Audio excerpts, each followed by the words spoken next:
Thanks for joining us on the Cultured Meat and Future Food Show. We're excited to have Nick Cooney as the guest for today's episode.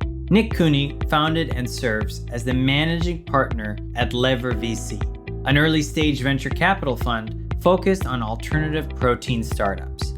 The alternative protein sector includes both plant-based meat and dairy companies.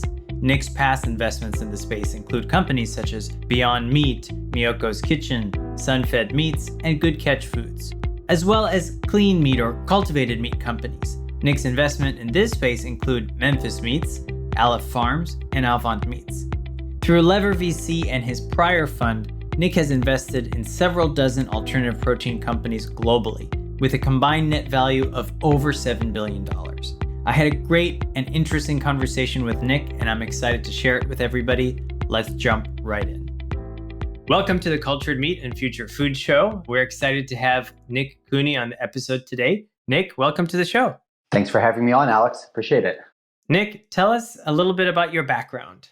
Sure. So obviously we're going to be chatting today about the alternative protein and cultivated protein space. So my background is certainly working in and around this space and these more general spaces for a number of years. Going back 16, 17 years at this point, been working around things like plant-based food, plant-based meat, promoting this category of products to consumers, and also working in other areas in the NGO sector that tied in with this, animal welfare and some related areas. In 2015, co-founded and then chaired the board for the first few years of the Good Food Institute. And in 2015, also began investing in the alternative protein space. So initially that was through a family office investment vehicle, through which myself and a couple colleagues that I work with there, we invested in some of the first companies in the sector, companies like Memphis Meats, now Upside Foods, Geltor, Aleph Farms, Most Meats, and some others. In 2018, stepped away from that family office vehicle and started putting together the fund that I'm with now, which is Lever VC. And so Lever VC is a global early stage VC fund focused 100% on the alt protein sector. So we invest both in plant-based meat and dairy and plant proteins,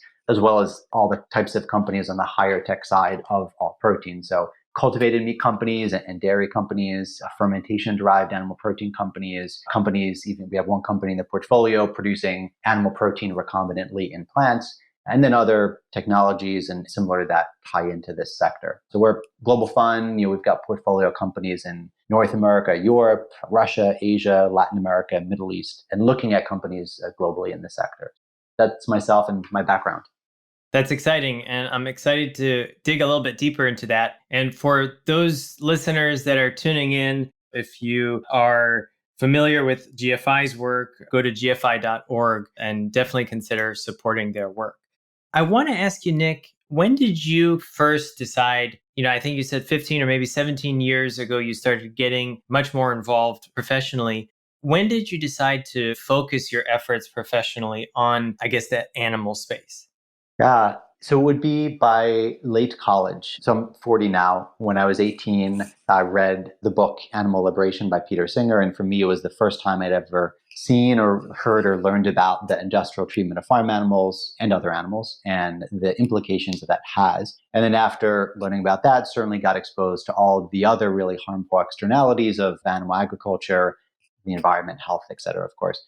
And so for me, by the time I was exiting college 18 years ago at this point, it was clear to me, I'd come to believe that what I wanted to focus my life on was trying to create change in this area, because it was clearly an area where change could do so much good, reduce so much animal suffering, and have other positive benefits for the world. And there was relatively little work being done. My first exposure to meat alternatives specifically was when I was 18. I also decided to start eating plant-based myself and have been since. And back then, the options were basically dry, crumbled, textured vegetable protein or plant-based meat in a can. Now, at least that's everything I could find those first couple of years. So definitely that sector has come a long way since then. For me, my personal interest has definitely remained in doing what I can to reduce animal suffering, including through helping grow, invest in, and support this alternative protein sector.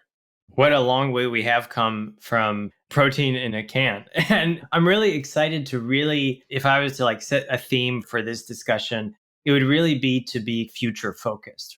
You mentioned in the last 18 years or so, there has been so many different shifts. And I really want to talk to you about for example, the next 10 years, or maybe even the next 18 years, as we're looking to the future of alternative proteins and maybe even removing the word alternative from that statement. And so, what do you envision? And I know this is a big, broad question, but in the next 10, 15 years, what kind of changes do you think we will see to the food industry?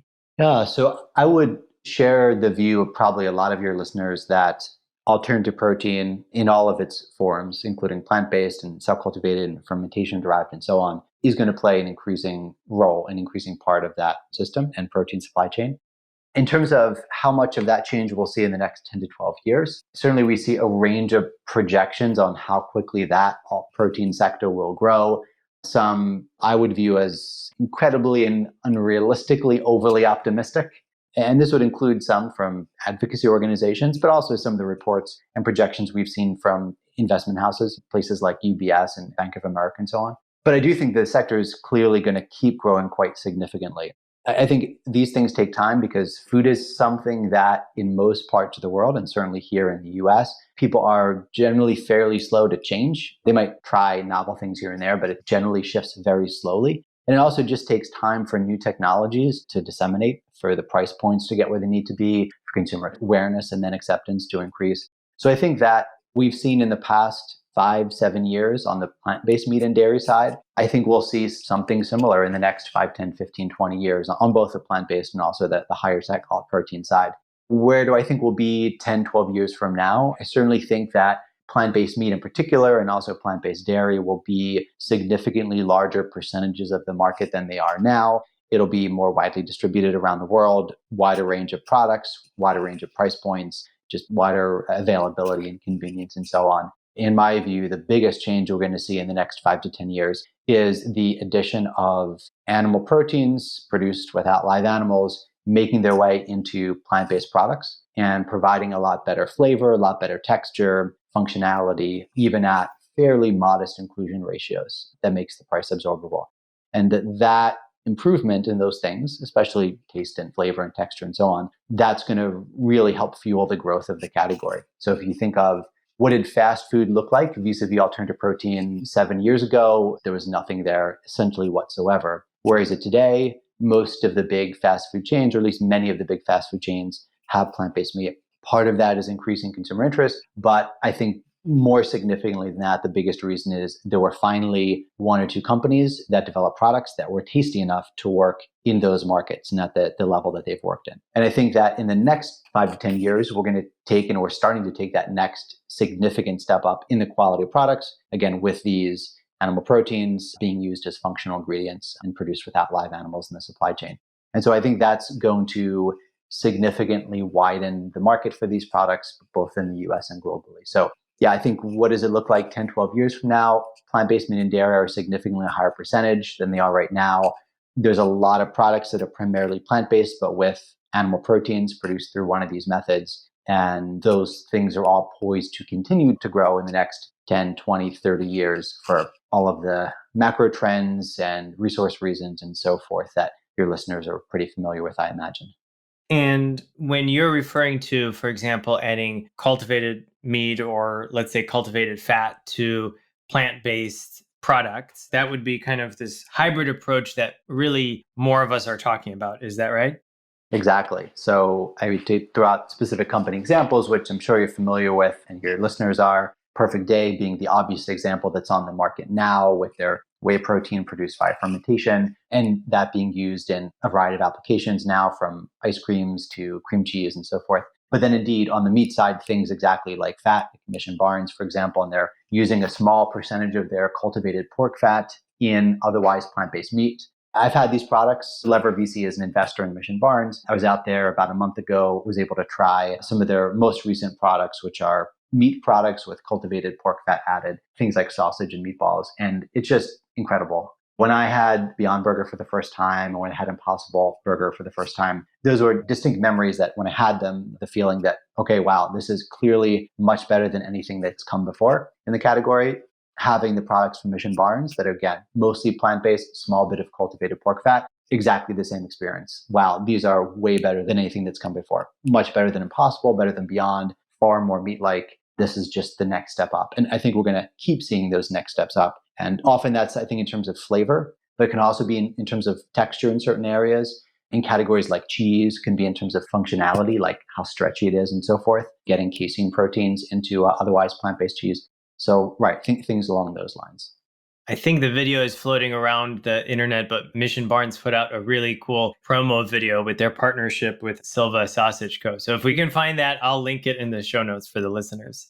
So I see that the Lever VC team is pretty internationally distributed. I wanted to ask you about adoption of alternative proteins, specifically in the APAC region. And what I want to ask is, do you think that North America and Europe will be able to increase adoption of alternative proteins faster than APAC? In the short term, yes, because there's just much more consumer familiarity in the category and consumer increase in the values and beliefs that would drive further consumption. So more sort of ethical concerns around sustainability, to some extent animal welfare, also health, but health is also quite a prominent concern in APAC. So I do think that both as a function of that increased consumer belief in the benefits of alt protein in the West right now, and also as a function of the category being just more fully developed and there being a lot more companies. And by virtue of that, some that are particularly good, both in quality and in branding, I think that the West will keep growing more quickly than APAC for the short term. I guess it depends how we define terms here, right? So I'm thinking more in terms of dollar sales and things like that. If we're talking about a percentage basis, APAC may well grow more quickly because it's starting from a smaller sales base. That being said, I think in the long run, there's significant reason to believe that APAC could overtake Western Europe and the US in that. If we look at a place like China, for example, our team is pretty international for Lever VC. Our central office is actually in Hong Kong. We've got team members in mainland China, Hong Kong, Singapore, and have invested in a variety of companies around the space. So from the global fund, we've invested in 5 in Asia. We also have an affiliated sidecar vehicle that's by the end of this month, we'll have invested in 12 companies in mainland China. So pretty strong ear to the ground there, a lot of investors there, colleagues there, et cetera. So in China, if you look at the surveys that have been done, there is, at least by way of survey results, which are not always the most reliable thing, but for whatever they're worth, we see more interest in alternative protein, both on the plant-based and on the cultivated meat side in China than we do basically anywhere else. So there have been a couple of surveys done in China about interest and desire to eat cultivated meat, including one that one of our companies did directly, but also some public ones. And they found anywhere from 70 to 80% of the public in China being interested in cultivated meat, compared to, depending on how you word the survey, somewhere between 35 and 55% in typically found in the West. If you look at consumer attitudes around the healthfulness of plant-based protein and meat alternatives relative to chicken, pork, beef, there's significantly higher belief in those health benefits of plant protein relative to conventional animal meat in China than you would find in the US or Western Europe. And there's also more familiarity with having non-animal proteins be a part of a meal, like not necessarily the exclusive protein section of the meal, but having things like tofu or gluten on your plate alongside your grains, your vegetables, alongside your animal meat as well. It's starting from a more close place than the American and Western European palate had been, at least as of 5 or 10 years ago. So I think for all those reasons, plus the rapidly increasing protein consumption per capita that's going on in Asia, plus strong interest from some governments in Asia. Singapore certainly most publicly and prominently, but the Chinese government is very supportive of the sector as well. Last year, Reuters reported that China's government announced 3 areas within food and food production that they were going to be really pushing for foreign direct investment into. One was, if I remember correctly, one was pork and one was poultry. I might have one of those wrong, but 2 were conventional animal protein. The third was plant-based meat. You also have the Chinese government supporting research, academic research in both plant-based and cultivated meat. You have the Chinese government has put in place very good industry-friendly labeling nutrition requirements for plant-based meat.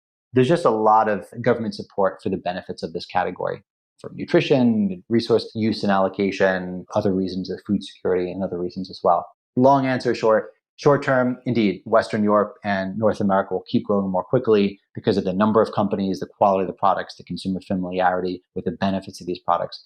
But in the mid to long run, I think a lot of the value that's to be created in this category is definitely going to come from APAC. As I'm thinking about this, it makes me think about the opportunity that as meat consumption is growing in some of these regions, maybe we can get to a point where we skip over the building of infrastructure for slaughterhouses and go right to building the infrastructure for plant-based and cell cultured or cultivated meats, similar to how we saw that, for example, landline infrastructure skipping directly to cell phone infrastructure. Maybe we still have the opportunity to do that. Would be an excellent thing. Absolutely. So when we're looking at the Lever VC portfolio, it seems like there's many recognizable names for sure. Can you tell me a little bit about the overall thesis for Lever VC? Sure. And we can get into more granular detail about some of the subsectors within alt protein. I would say from a high level, as I shared my view on earlier, we certainly think, like I imagine you and many of your listeners think, that the alt protein sector is going to keep growing for quite some time, and it's going to take a much more significant share of the market than it has right now. We think there's opportunity both on the plant-based meat and dairy side because those categories will keep growing quite significantly, and the pie is going to get a lot larger than it is right now. And so that presents opportunity both here in the US and the West, but also in emerging markets where there's not clear big winners. There's going to be a Beyond Meat and Impossible Foods of China, of Latin America, et cetera, of the Gulf region. And they're almost surely going to be local companies. And they're probably local companies that were founded in the past year or two or will be founded in the next 1 or 2 or 3 years. So we see big opportunity on the plant-based meat and dairy side, not in every geography, but overall. And we also see big opportunity on the higher tech side of protein, thus the investments into cultivated, fermented, and recombinant in plants, animal protein. Again, all context specific, right? In terms of what's the category that's being addressed, what's the geographic region, what's the strategy, who's the team executing the strategy, all those things. So we consequently do invest both on the plant-based side, where it's much more formulation, brand driven, straightforward CPG investments, just within this alt protein category, as well as the tech-driven, higher chances of failure, but if it works, potential for very large exits, that side of the spectrum as well. And like I mentioned, I do think that those fields are far less binary than they're sometimes assumed, because at least in the next 5, 10, 15 years, the vast majority of animal proteins produced via these other methods are going to be used in service of better plant-based products. Our view is there's opportunity across both of these areas. It's just about making smart bets. Beyond that, as you can probably tell by how international I've noted that the fund is, we do think that absolutely, there's a lot of opportunity, of course, in the US, of course, in Western Europe and places like the UK and Germany, where there's large and growing markets. And so we make a lot of investments in those regions. But we also do think there's significant opportunity in developing markets for the category. So we are completing now our third investment in Brazil. We invested in Russia. As mentioned, we have investments in Asia, including in China. We do think, as I noted, that the category leaders in these regions are being built now and will be built in the next couple of years. And that these sectors are starting from a much smaller base in those regions, but there's every reason to expect these sectors to have the same type of success that they're having in Western Europe and the US currently. And so for an early stage investor, I think there could not be a better time than now to be getting into those markets, as long as one does so wisely, of course. You mentioned a few subsectors. Can you elaborate on that? Sure. There's various types of categories that we may see or be sent deals in that we would pass for category specific reasons. So an example or two would be if there was a company in the US that was focused on plant-based burgers, the odds of us investing in them are incredibly vanishingly slim because of the level of competition there.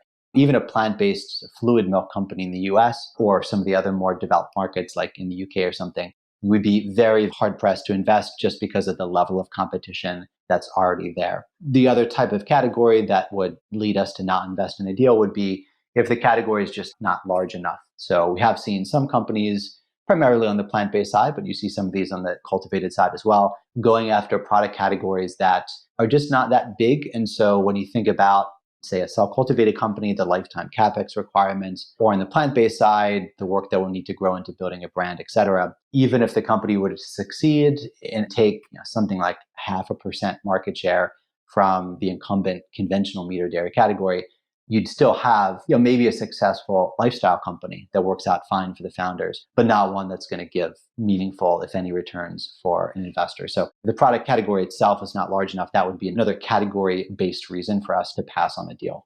Interesting. Yeah. And it makes me think about really how many plant-based chicken nuggets are out there. Do you think that is a problem? Yeah, I guess the question is a problem for who? I think it's definitely a problem for investors. Let's use plant-based chicken as the example we work off of here.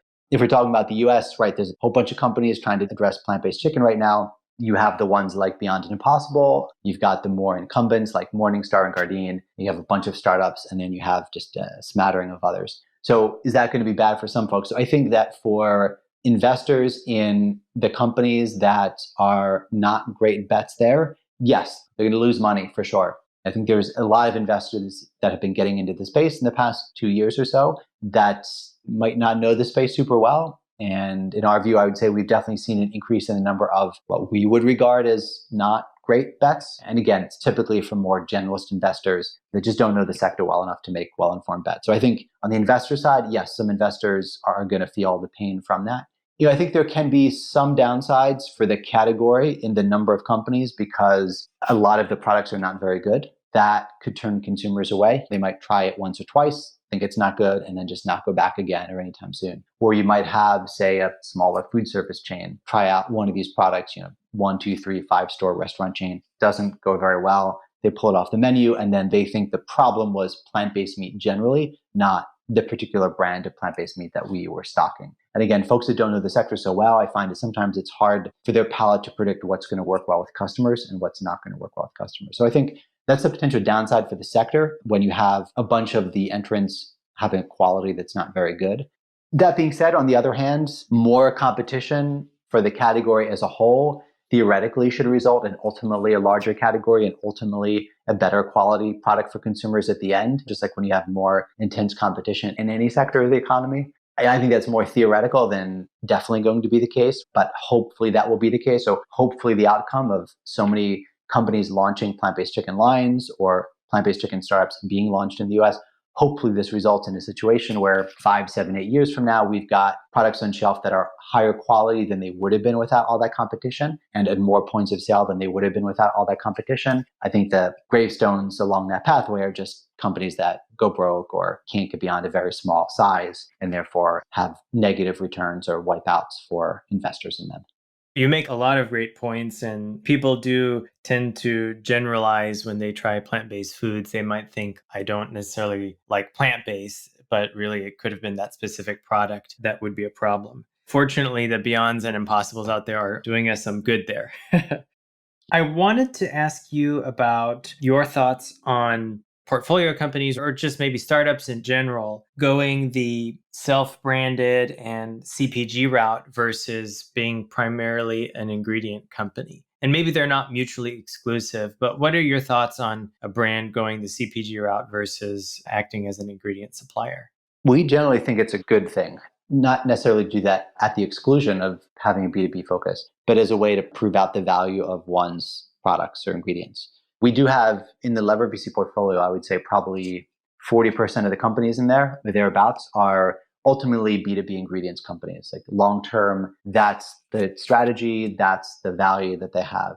But virtually all of them are also having a branded component to what they do. And it's all for that reason of, well, I guess multiple reasons. The same reasons why we think that is a good thing. So one would be the B2B sales cycles when you're talking about selling to a major BN customer, they're just really long. Companies can take a very long time for product development. They can take a very long time to bring new products to market. They can be very conservative. When we're talking about large companies that would be ultimately doing large purchase orders potentially. So yeah, just can be very slow if you're 100% reliant on the B2B approach. Secondly, if we look at innovation in food, and maybe this is different for some other sectors, but at least within food, nearly all of that innovation is coming from independent, smaller companies. So there's just this inherent conservatism with large food companies. And I think as we have new products, categories, and products that utilize novel ingredients, the use of those and the popularization of those is probably going to continue to come from independent companies, ones that are moving more quickly, ones that are perhaps mission-driven, more brand-driven. And so I think you name the cell-cultivated meat or dairy or fermentation-derived meat or dairy ingredient, and I think it's going to get some market share, some headlines, some consumer interest and trial, et cetera, much more quickly via independent brands than it is via large companies. I think the large companies come at a slightly later stage, just like we saw happen in plant-based meat itself or in plant-based dairy itself. We think for that reason that it definitely makes sense and is a good thing for companies, even if they are ultimately a B2B play, to think quite closely at and lean towards having a branded line as a product demonstration, not putting huge amounts of money into building up that brand, but using it as a way to demonstrate, here's the ingredient we have, here's what it can do, look, consumers like it, and eat it up literally and metaphorically. And of course, there's different ways to do that. You can have your own in-house brand to showcase that. You can also work with other smaller, more fast-moving companies to have them use the ingredient. I think there's some different ways to do it, but having one's own brand as a showcase, I think is a quite good and valid strategy. Lastly, and this may or may not contribute to the ultimate value of the company, but it is also just the case that brands can generate more interest. And if you're a startup or even a mid-stage company and you're going to want or need more investor funding, having a brand can just generate more interest and more dollars coming in the door than if it's purely a B2B play. And so it's also a way, I think, to help generate that enthusiasm from investors and therefore more money and ability to grow with that money. And it could be the case that long-term, there's some value in having your own brand as well. Of course, it depends on your category and how well your brand does and so on and so forth. But at the end of the day, 4, 5, 7 years in the future, you're either purely a B2B ingredients company or you're largely a B2B ingredients company, but you've also got a nice, healthy brand that you developed yourself. That's a big bolt on an additional value that the company has that an acquirer will have in mind and will pay for in acquiring you. So for all those reasons, we think it's generally more often than not a good thing to have alongside a B2B strategy. And your team invests at pretty early stages, is that right? That's right. So for us, first investment would most typically be seed stage, sometimes pre-seed, and then follow-ons into A and B. We don't exclusively do that. We've done first checks into Series A. We're doing a first check into a Series B this month, most likely. But generally, yes, we're starting at seed stage. And how important is it to receive a product sample and actually try the product before making an investment? If the company has something that's edible and on the market or going to be on the market soon, absolutely critical. So certainly any company we look at on the plant-based space, we not only are trying all of their products, we're trying all of the competition's products, even if we've had them before, just to be able to do that side-by-side comparison and kind of refresh our memory on that. And also in a number of cases, particularly in markets where we don't know the category quite as well as others, doing small focus groups of consumers to have other people taste the products as well. So we're not 100% relying on our own palate there. So yeah, definitely critical. And we don't and wouldn't invest in a plant-based company unless we felt they were in the number 1 or number 2 slot in terms of how good the product tastes in their product category and in their broad geographic region, like country or continent. If it's a company on the higher tech side, most of those don't have a product at the time that we're investing. So I'm just getting motivated and excited about new companies coming about. So hopefully some of those listeners are getting motivated if they're thinking about starting a company to really get into the space. A couple more questions before we wrap up. This is another kind of future thinking one. Do you think that some of the existing meat companies will eventually switch to primarily plant-based or cultivated, at least one of the companies in the space in the next 10 plus years? It's a good question. I mean, we've seen a few examples on the dairy side where a struggling dairy company was clearly not going to make it stay in the conventional fluid milk category. So they decided to kind of shift gears and turn to plant-based as their potential option back to profitability and continued existence. And it's certainly worked out well for at least a couple of them so far. I think there is 1 or 2 smaller meat companies that are going through or have gone through exactly that, at least in Europe. I'm struggling to think of an example in the US, but there's 1 or 2 examples in Europe in that category. So I do think that there will be some on the smaller side meat companies that embrace plant-based or cultivated and shift 100% to it. It's hard to see any of the mid-sized to large meat companies embracing any sort of all-in strategy anytime soon. Maybe far down the line, but I think it's much more likely to be a product line in a wider suite than a full conversion anytime soon. One example that I think comes to mind, I think Noble Jerky was a company making conventional beef jerky, and then they switched to plant-based. And I'm not sure if the one in Europe you were thinking of, but Rocca Nutrition was, I think, a protein powder company, and they switched completely to plant-based. But I definitely can see that maybe we'll see more of the smaller players make that shift and get into that, which is pretty exciting. Interesting. I'd heard of both of those companies you mentioned before and been to their websites and so on, but had not realized that either or both of them had made a full switch. So super interesting. And that's good for the industry. Yeah. For investors that are currently angels or maybe in smaller funds that are currently investing in non-food technologies. Do you have any advice for them to kind of suggest them to move and make investments that are a little bit more mission driven in the food space? What advice might you have for those investors?